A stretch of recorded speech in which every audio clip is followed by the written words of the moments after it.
Почнува проект за целосна реконструкција на железничката станица во Скопје.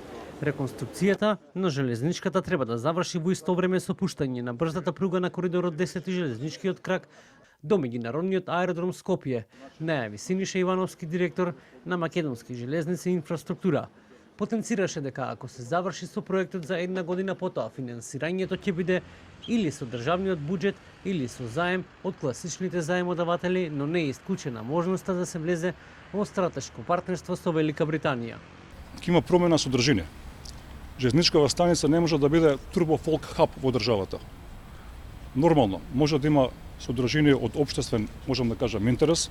Деканот на Градежниот факултет Јосиф Јосифовски посочи дека овој задочнет проект ќе има и почеток, но една од задачите ќе биде и на железничкиот коридор 10 да направа целосна реконструкција и рехабилитација на елементите на пругата.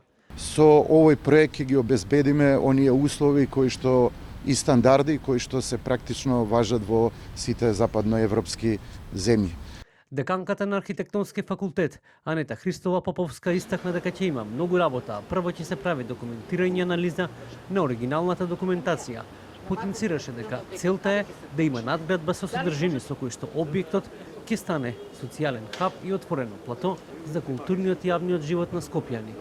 Она што го планираме е да го заживееме пред се просторот на оваа платформа, за која што сметаме дека има голем капацитет да стане еден социјален хаб.